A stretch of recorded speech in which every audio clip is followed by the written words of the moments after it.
The What and Who of EDU has officially dropped 15 episodes, featured a ton of educators, and dissected everything from educating the whole student to helping students think about their thinking.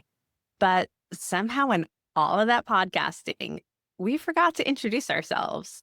Oops. So today we're fixing that.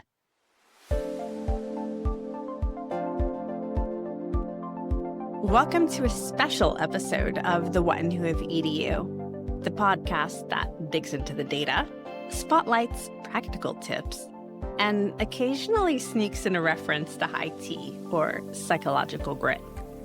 I'm Marisa Bluestone, and today we're flipping the mic around. Our producer Derek is stepping out from the editing bay and into the spotlight, and LaShawn's here too, of course, because it's not really a show without her. There will be laughs, there will be tangents, and there may just be a shout out to NYC or a Florida Gator reference along the way. Over to you, Derek. I believe we can start with an easy icebreaker, introductions. I want to toss it first to Marisa Bluestone, who is one of our hosts of the What and Who of EDU. And Marisa, I would like for you to just very briefly introduce yourself to our audience, because we get to hear from all these wonderful educators, but perhaps our listeners don't really know who you are. I'm Marisa Bluestone, and I am one of the hosts of the What and Who of EDU. In all of my spare time, I also work as Senior Director of Communications at Macmillan Learning. And I'm here because I have always loved school and studying. I was one of those book nerds that was just endlessly curious. And I annoyed everyone with streams of why this, why. So I took my whys and brought them here to the What and Who of EDU. I'm a storyteller. I've always loved to tell stories. And when I was younger, that kind of manifested in poetry that I always called songs without music. And that was something that my parents have nurtured. My mom was a teacher. She taught middle school, junior high, but she taught yearbook, she taught English, and she was their journalism teacher. So I got my nose for news through her. And I guess in a way with the show, I follow in her footsteps. So bringing the love of storytelling with the love of education. And I would just say one more thing, which is go Gators. I'm a Gator, in case you didn't know. But Wonderful. no such thing as short here. Yeah.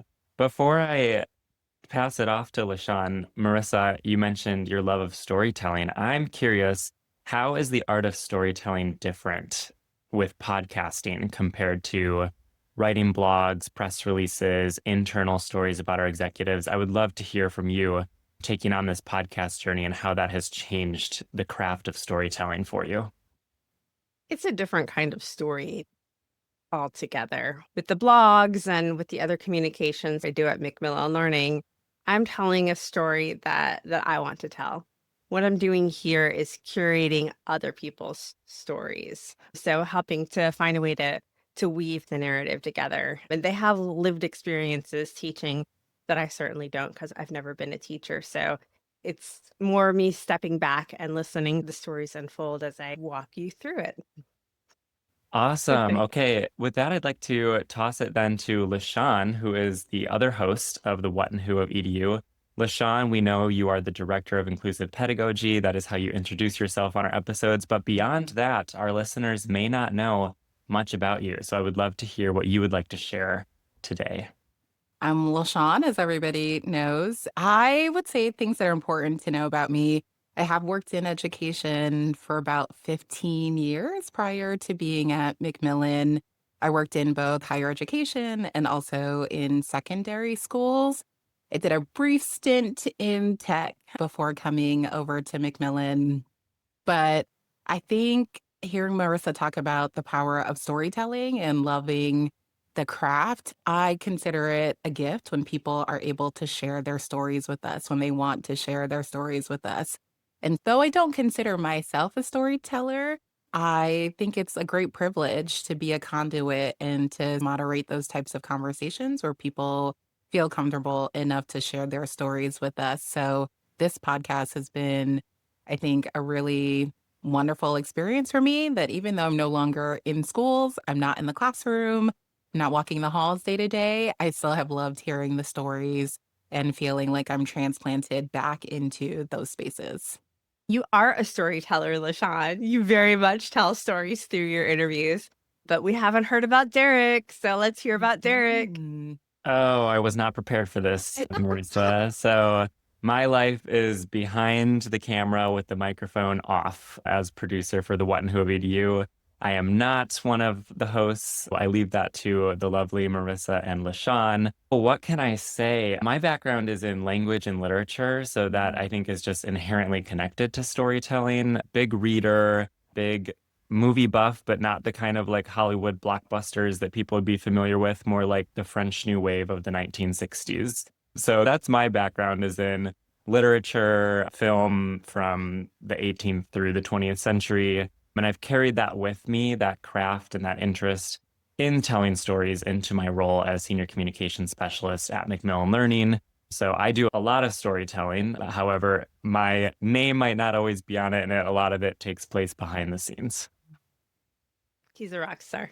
LaShawn, I want to stay with you for this next one. So you mentioned that you're not much of a storyteller, and Marisa disagrees, but that you've brought some really wonderful guests on this season to share their stories. So you've had 3 guests in total, and our listeners have heard throughout the episodes that you have personal connections with some of these guests, or you've crossed paths with them at some point. I would love if you could just share a little bit more about your background and how you found these guests, or how you crossed paths with them in the first place, perhaps years ago or months ago before we even got this podcast off the ground. Yeah, I think that's the beautiful thing about education and the beautiful thing about stories is that you realize there's so much connective tissue that exists in so many threads. My first guest was Dr. Anthony Perry, and he and I actually worked together years ago. We both worked at a boarding high school in Massachusetts where he was serving as a Spanish instructor as well as a house counselor. And I was there in various capacities, working both in administrative roles as well as teaching. So it's so wonderful to have him as the first guest. That felt so easy being in dialogue and conversation with him. And then our second guest, actually, we did not know each other, but I knew very well of her school from my previous life working in admissions. I'd had an opportunity to visit many of the Bard high schools. And so when I heard that they opened a new location in the Bronx, I'm also a very proud New Yorker. I think people can hear that quite a bit on the podcast. But when they opened a new location in the Bronx, wanted an opportunity to really spotlight the good work that was being done there. And just, I think also these schools that have such faith and confidence in their students in ways that you don't always see at other institutions. And then my last guest actually was Amanda Peach, who's a librarian at Berea College. And I also just met her, but through a friend who we worked together in high school capacities, but she went on to work at Berea in the English department. And when I told her about the podcast and wanting to interview people who could shed light on institutions and schools that really had formed and fashioned themselves really intentionally to meet the needs of their students, Berea came to mind and she said, the person that you need to talk to is Amanda. And she was right. I had so much fun in that conversation because I also am such a huge fan of libraries, have such a great respect for librarians as well. So to be able to chat with her, I think was a real privilege. So yeah, lots of connective tissue, and we'll see what the universe brings in terms of connective tissue for the folks who come next. That's awesome. And that's 3 very diverse guests that you've had, very different backgrounds, working in different spaces, but all under the umbrella of education. And so I'd love to ask you if one of these guests, or perhaps a topic that you covered with these guests, challenged you in a way that maybe was unexpected. Ooh, that's a great question. I don't know necessarily if they challenged me, but I think what is so great about each of those conversations is that it really challenges, then blurs the line of what an educator, who they are and what they do, right? We might think of a teacher's role as being in like the 4 walls of a classroom. You might think of a librarian as being somebody who may be at the reference desk or who may be helping you check out your books, or your principal serving in this really high level administrative capacity. And I think each of them challenge the notion that there is more to their jobs than we may traditionally be thinking about. Each of them, I think, had such a beautiful way of talking about how much they care about the whole child. And so they are invested in the young people that they are working with beyond just the capacities of what perhaps their job description may say. That Amanda, who's the librarian, is really interested also in making sure that the young people are able to pursue research, right? She's really interested in making sure that they're caring for themselves. And so she's cultivated a space where they can nurture their well-being in so many ways, in addition to nurturing, right, their academic selves. And you find the same thing both when I spoke with Dr. Perry and also when I spoke to Dr. Broussard, that they really challenge the idea of really being fully invested in the young people who are underneath their care. So I think that was the most beautiful part of those conversations, that they really challenge those notions. I love that. I love that you just mentioned a through line about educating the whole child and how that's present in each episode with each guest that you've spoken with. It makes me think of our lifespan development title of going from early education all the way through into adulthood. And that almost seems like the trajectory of your podcast episodes, starting with like Yeah. elementary and middle to high school to college life at Berea. I'm like, what's next? Is it going to be like early Yeah. adult or like adult education? I'm going to write that down. That's a good idea. Yeah. Yeah. Yes. Awesome. Marisa, I'd love to turn to you. So you have had dozens of guests covering our top 10s series, but you've also had Marcy Bauman internally for the Digging into the Data. So you've really gotten to experience speaking with somebody on the research side from the insights we're gaining from a long-term study with the Bill and Melinda Gates Foundation. So you've had that on the one hand in those two special episodes with Marcy. And then you've spoken to 15 to 20 educators so far, covering all the different disciplines, and they've had so many wonderful tips. So I would love to hear from you if there's any moment, either from Marcy or from one of the educators, that you would call out as being emotional or thought-provoking for you as a host. Derek, there have been so many moments. And this is where one of the big challenges in storytelling comes in, because you want to include all of them, right? The conversations that I had with Marcy were an hour. How do you cut down a podcast from an hour into a digestible 30 minutes? You have to take out some stuff, and oftentimes it's a lot of good stuff. But for the instructors that I spoke with, yeah, I think we had 15 or 16, and there's even more on the horizon, which I'm so excited about. Just wait till you hear them. But there are a few that really stood out to me. One of the ones was on sense of belonging. I got a few really great tips from there. But for this, I think the simplest one was the one that stuck with me, and that's Dr. Margaret Holloway. She said she makes a point of knowing every student's name. And I think that's so important in college, because depending on the size of your school, I went to UF, there were tens of thousands of people there, and it's hard to not feel like a number. But when your professor knows your name, they know a little bit about you, and you know a little bit about the other folks in the class with you. It feels more personal, right? So I love that tip. It was simple, but it was great. Another one from that episode that stuck with me was from Jennifer Duncan. First of all, one of her biggest challenges is that she teaches online, right? So you're teaching an online class with composition students. So how do you create a sense of belonging for that? She has discussion boards, but they're not just discussion boards where folks talk. They are discussion boards where folks share. She has challenges for them every week. So in her British lit class, for example, she has a Be British challenge, which is fun. And in one of them, she encourages her students to try British foods.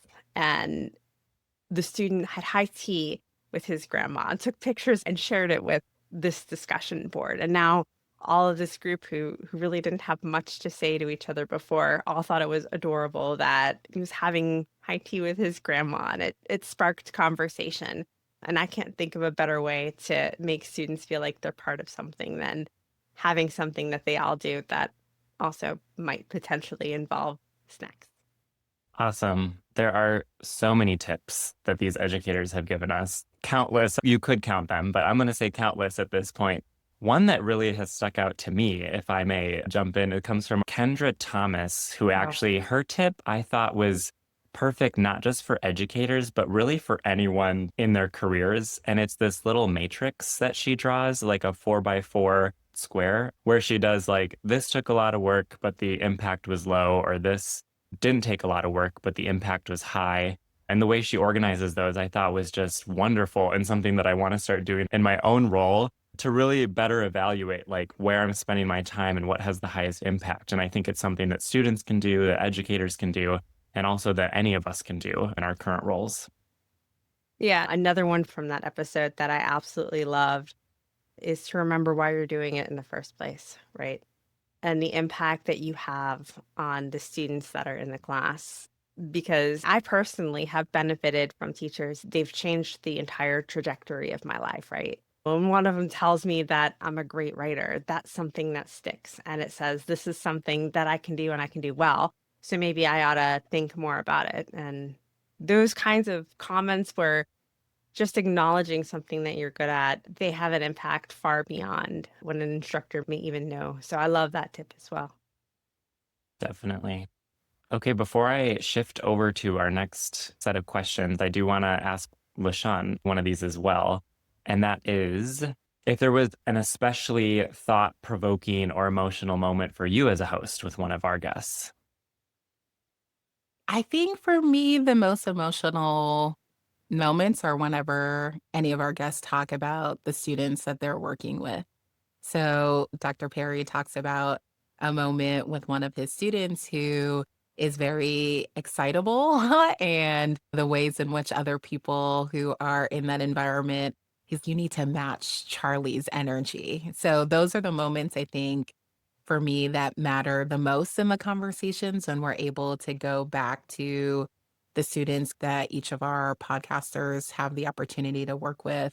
I think the other thing is I always ask each of them to share a little bit about how students relate to one another in the environments in which they work, to really think about whether if there's something in the way that each of these institutions and schools in terms of how they're built also change students' relationships with one another. And I always love hearing about those moments of students looking out for one another or the ways in which students really take responsibility for each other's learning, right? So if I do well, I want Derek to do well, I want Marisa to do well, then that's been surfaced in some of these conversations as well.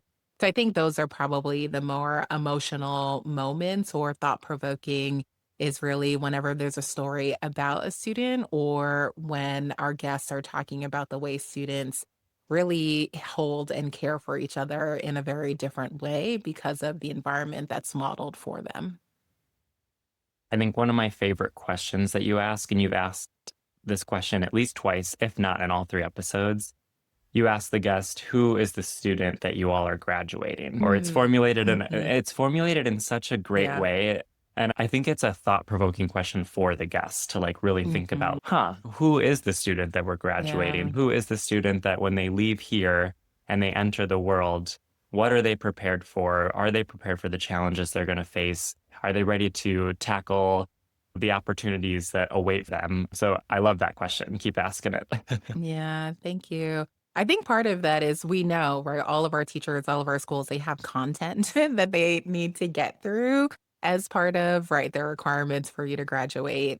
But I think what's cooler is to think about the person that is graduating from each of these schools. So I appreciate that others really love that question as well. I'd like to ask you which guest or episode has made you think differently about education or your own role at Macmillan Learning, a Mhm. learning company.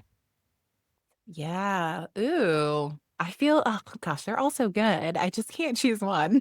But I will say the conversation with Amanda Peach, I really loved that conversation. And I think it's partially, I share in that episode, I grew up in Brooklyn and I grew up in New York. Libraries are really important spaces, both in terms of our big central libraries, but also our local libraries as well. And those are places that I spent a lot of time with friends going to get books or to do our homework or whatever it may have been.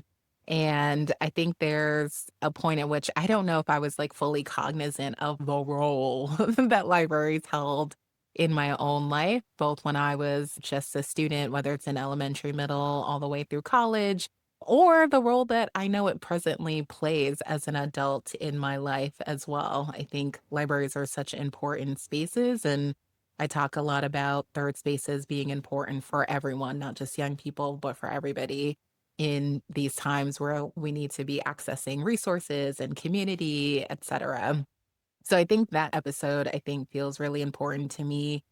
And I think also the way that she talks about, and I've been thinking about this in my role, the way that she talks about information literacy, I think is so important. And it's such a timely topic for all of us. Again, it doesn't matter if you are a student in school or you're a young professional or you're a seasoned professional. We are all grappling with different technologies that we need to wrap our minds around. And so listening to Amanda talk about the ways in which Berea is trying to do its part in terms of having these important conversations around AI or conversations around how do you do research? What are the types of questions that you should be asking of anything that you see on the internet in these spaces? That I think really also got me thinking about what is our responsibility. And we've done a great job at Macmillan in terms of thinking about what our transparency policies are around AI, in terms of thinking about the utilization of AI to drive better outcomes for students, but also wanting to think about what's our further responsibility in helping young people understand what their agency is in utilizing any of these technologies. And so that's been a big thing on my mind, I would say, as I'm sitting in this role that I want to continue to really think about and figure out how we institute a little bit more. I think that episode is so important, not only for educators and administrators and folks who work in the space, but also for students. I think back to my own time as an undergraduate and thinking, oh, the librarian is there to help me find a book. And that's about it. That's like the extent of what I think most undergraduates think the role of a librarian is. And this episode is so important because Amanda really goes in deep about everything that she had to work toward to become a librarian at a university, that she is like a very skilled and knowledgeable person Mhm. in so many areas, and that she wants to help students, not just locate a book off the shelf, but like research a topic, write a paper or a presentation on a topic, and that they really are there to do all of these things and be this resource for students beyond just the simple things that you might think they're there for. Yeah. Okay. I guess it's my turn. It is your turn, Marisa. So, in the same way that you said you thought the librarian was there to give you a book, when I came to Macmillan Learning, I guess about 7 years ago at this point, I thought the point of our company was to create textbooks. Not, of course, not basic textbooks, because we've got incredible authors, we've got incredible editors, and we've got really nice stories inside of the course materials. But I've had the pleasure of working with Marcy, both in and outside of this context. And through her, I've learned that there's really so much more than just writing that goes into the course materials. And some of the bigger questions are being asked, like what kind of tools and technologies are benefiting students? How are they benefiting students? Why are they benefiting students? And listening to the conversations that she's had with both students and instructors has been pretty eye-opening, because the things that you think of as on the side or like really nice to have are winding up being need to haves, right? So if I'm a student in college and I'm not thinking about my thinking, or I'm thinking like maybe I don't belong here, my parents didn't go to college, I'm really the first kind of in my generation to think about it. I don't know that I have the money for it. I might have a situation where I have 3 jobs, plus I'm going to college, or I'm taking care of the entire family in the house.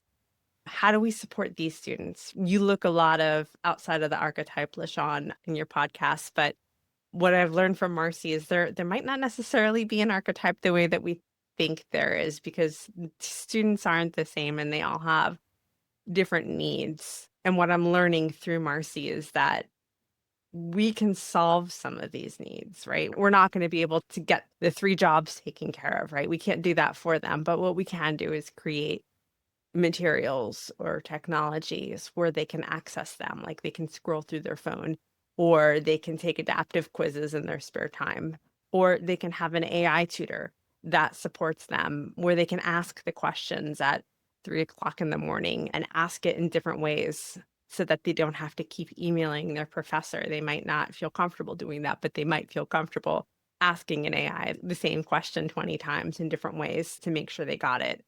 So a long way of saying, I think different needs, different students, what we do is more than what I thought that we had done. And I think more than what folks outside of the company think that we do as well.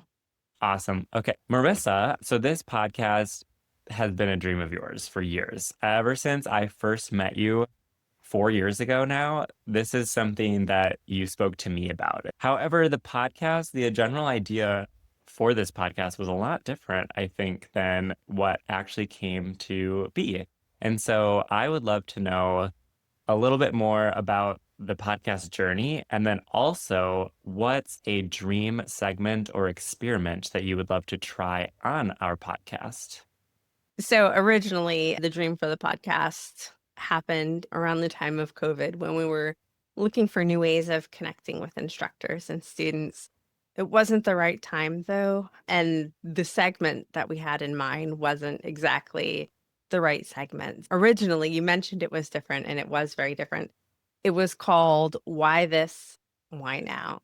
And it was meant to pair instructors and editors with textbook authors and discuss why is now the right time to change the course materials? What in the world is happening that makes us think we should go back and make some changes to this textbook because it doesn't feel like it's current anymore? So it would be a lot of talk about current events and how we think about making changes. And I would eventually love to do something similar to that. Maybe if you'd like to see that, let us know in the comments. But the focus, we also wanted to be more about practical tips. We wanted the focus to be something where instructors, educators, teachers could find the podcast and find it relevant and find it important. And I didn't see anything out there that was just a quick hit, quick tips. So we wanted to make sure that we had something that was fresh, something that wasn't out there, something where instructors could hear from instructors like them. So we've got instructors who teach at 4 years, at 2 years, who teach online, who teach in person, who teach math, who teach psychology, who teach composition, who teach chemistry. So no matter what, you're going to find an educator that teaches in a way that you do or is similar to you. But the beauty is you'll also find a whole bunch that aren't. And that's where you might get some really cool ideas. So steal from them shamelessly or take their idea and make it your own. LaShawn, back to you. Do you have a dream segment or experiment that you would love to try on our podcast? I think for me, I would like to see us in dialogue with students. I know we are really intentional in terms of thinking about instructors and being in dialogue with them. But I think for me, some dream episodes would be if I had 3 folks, it would be myself and then a student and one of their instructors, and we would be in dialogue together. And I think it's important as we think about the evolution of the podcast that we figure out where student voice is going to sit within these conversations and these dialogues as well. So I think for me, that's a little bit of what I'm thinking about for some future episodes. What are the ways in which I can pull student voices in? I think I'd also like to be able to take the mic and actually go to someone's school and be in their environment for a day. And I think that informs a very different type of conversation once you have an opportunity to spend time there. And then you have an opportunity to be a guest in that particular setting. So I think those are some things that I've been thinking about as well. Oh, LaShawn, I hate to say it, but I am the host of this episode, and you answered my next question before I could ask it. And that question was if we could do a live episode, what would your ideal location or format be? And I totally agree with you. I think it would be amazing to be out on the street, so to speak, with live Mm. students where they are walking around their campuses. One thing that I'd love to be able to do, and I've seen it done before, is almost like a confession cam, where you have a camera up and people can sit backwards and say something like, here are the things that we want the administration to know but are afraid to say. So to potentially give a forum for change in a way that doesn't feel like it's intimidating or threatening or could get you fired. But also for students, I think that would be interesting. What are some things that you would want your professor to know about you? Yeah, that would be a lot of fun. So for both Marisa and you, LaShawn, what are your podcasting goals for next season, either for you personally or for the show? When I talk to the instructors, one of the things that I ask them at the end of our conversation is, what would you like to hear from other instructors? And I've gotten some really fun questions from them. So I've started asking all of the instructors this list of questions that other instructors would like to have answered. So I feel like that's going to be really fun in the future. And one of the episodes that I'm most looking forward to is, what do you love about your discipline? Some of the answers are amazing. So my goal is to continue to make content that folks are finding valuable, that folks would want to share with their colleagues because they think it's important to what it is that they're doing on a day-to-day basis. And I want what we share to be impactful, right? So I want it to make a difference in the lives of instructors, to make their life easier or more efficient or more strategic. And I want it to benefit the students. I want them to get better grades. I want them to feel like they belong. I want them to think about their thinking and build the skills that they need to have not just success in college, but success in their entire future. And so my goal's kind of lofty. I just want to change lives. I'm hopeful that we are changing lives. And for you, LaShawn, goals for you personally as a host of the show or for the show as a whole? Yeah. I echo a lot of what Marissa has said in terms of I think we do this work at Macmillan because we believe in the power of education to be transformative in people's lives. And so I think it would be great if this podcast was an extension of that. And I think we are well on the way to doing that. We just need people to continue sharing with their colleagues and continue sharing with their networks as well. I think the other thing for me in terms of thinking about goals, I worked in schools during COVID times, and that was a different type of hard. Right now, we're in a different type of hard, I think, for instructors as they're grappling with lots of things going on in the world, as they are trying to navigate bringing their students along on their academic journeys. They're grappling with how much time do you spend on content versus how much time do you spend on some of these other pieces that we've just talked about as being really important in terms of prioritizing in the classroom that also help lead to better and equitable outcomes for their young people. And that's a lot. So I think one of the goals is that I hope that we continue to have conversations that I think allow our instructors to feel seen and heard, that we continue to have conversations that feel really honest about what is happening within the landscape of education, that we continue to have honest conversations about where our instructors are and how they're feeling and how our young people are feeling as learners in today's landscape, and that we continue to be transparent in these conversations as well, because I think that is what leads to those transformative moments. Those are some of the goals. And as Arissa said, lofty, but I think they are attainable as long as we continue to be open and honest and transparent in these conversations. Awesome. What Well, about you? What are your goals? oh gosh. Yeah, that's a good one. Yeah. Oh, my goals for the podcast. I think during my time at Macmillan Learning, I feel like we as a company really are outdoing the competition in many wonderful ways when it comes to things like accessibility, sense of belonging, using the right tools, providing the right tools and services for students to find success in the classroom, but also for instructors to find success in the classroom. And one of our guests, Amanda, had listened to a few of the episodes before you interviewed her and was like, wow, those were like some great tips. I learned some things. And I think just that, like if we can continue to provide that to educators, administrators, people who are in this space of educating the whole child, as we learned from episode 1 with Dr. Perry, and if we can continue doing that, and even if it's a single tip from a single episode that allows an educator to change the way that they're teaching content or allows an educator to facilitate a better sense of belonging in their classroom, then I think that we're doing what we want the podcast to do. So the only thing I was going to add was to our consistent listeners who have perhaps listened to every episode or more than one episode, you may be wondering, because you have not heard it yet, a bingo bonus. But I think that this entire episode serves as a bingo bonus in its own right. So I didn't want our listeners to go the full episode without hearing the chime. So now we can include it in here as a bingo bonus episode.